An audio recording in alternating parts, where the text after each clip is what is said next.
Assalamualaikum warahmatullahi wabarakatuh. Mari kita bandingkan valuasi Gojek yang kini setara 142 triliun rupiah.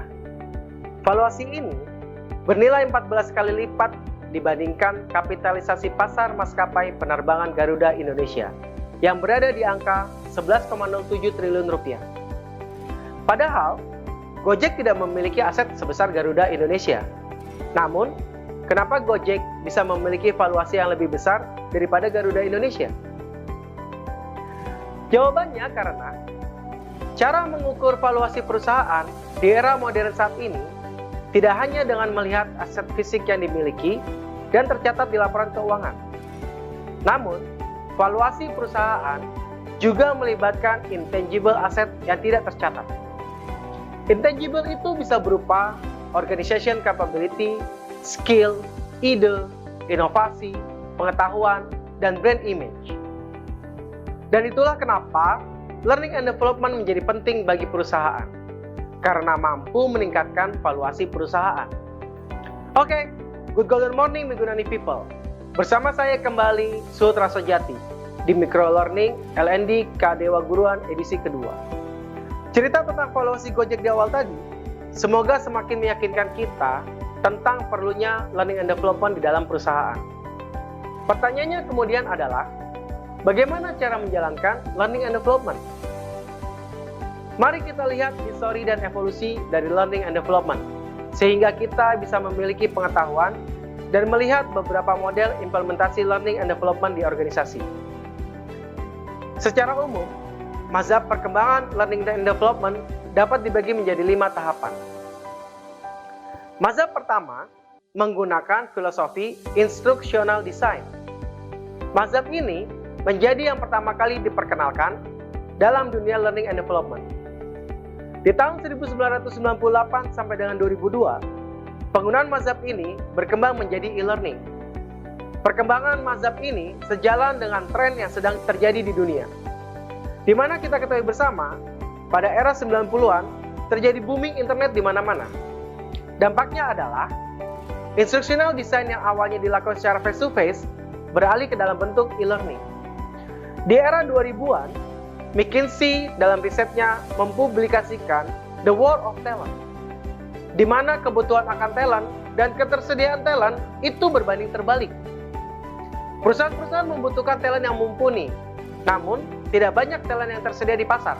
Akibatnya, perusahaan bersaing untuk mendapatkan talent atau karyawan terbaik.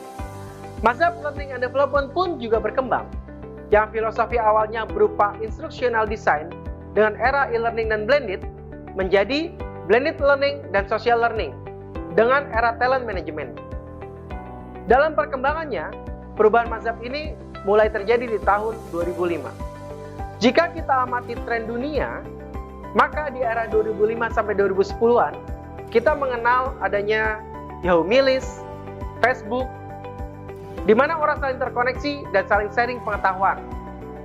Inilah kenapa filosofi pembelajaran di era talent management adalah blended learning dan social learning, di mana para talent belajar dari kasus-kasus atau tanya jawab yang ada di komunitas. Setelah Facebook dan Yahoo Milis berkembang dan mempengaruhi cara orang belajar, dunia terus berkembang dengan lahirnya YouTube. Dampak dari kelahiran YouTube dan boomingnya YouTube menyebabkan social learning di era talent management juga berkembang. Era YouTube ini kemudian melahirkan era baru dalam learning and development, yaitu era continuous learning. Komunitas yang dulu ditemui di Yahoo Milis dan Facebook fanpage berubah ke dalam WhatsApp group. Social learning menjadi semakin kuat. Ledakan konten yang terjadi di YouTube menjadi opportunity ataupun kesempatan bagi para pembelajar untuk tidak lagi mengandalkan modul-modul yang disiapkan oleh perusahaan. Apalagi dengan semakin kompleksnya permasalahan yang dihadapi dan modul yang selalu ketinggalan update-nya, membuat para pembelajar beralih cara belajar. Dari yang awalnya mengandalkan modul-modul perusahaan, menjadi mengandalkan YouTube sebagai tempat belajar. Konten menjadi semakin tidak beredit value bagi pengelola learning and development di organisasi. Sehingga, isu yang dihadapi oleh pengelolaan learning and development bukan lagi mengembangkan konten, namun memfasilitasi karyawan dalam mengimplementasikan konten tersebut. Disinilah filosofi 70-20-10 terjadi. Perkembangan YouTube tidak menyurutkan sosial media lain untuk berkembang. Dan disinilah IG atau Instagram lahir. Twitter dan TikTok semakin mendapat tempat. Berbeda dengan YouTube, dua sosial media ini mengusung genre yang berbeda. Twitter dengan keterbatasan kata, IG yang fokus menampilkan visual, dan TikTok yang memiliki keterbatasan waktu putar, berdampak pada cara kita belajar. Media sosial ini kemudian menjadikan kita ingin belajar dalam waktu yang singkat. Dulu kita masih betah melihat YouTube dengan durasi yang panjang. Namun semakin kesini, kita lebih memilih YouTube Short. Begitu juga dalam belajar. Dulu kita betah melihat tutorial dengan durasi yang panjang, namun sekarang kita akan memilih tutorial dengan durasi yang pendek. Di era inilah kemudian lahir era digital learning, di mana filosofi pembelajaran yang digunakan adalah design thinking dan learning experience. Lagi-lagi, konten sudah menjadi semakin tidak relevan. Dengan filosofi design thinking, maka yang terpenting bagi pembelajar adalah just in time. Apa yang saya butuhkan saat ini, terjawab saat ini. Dan ini bisa dilakukan dengan mengimplementasikan design thinking dan learning experience.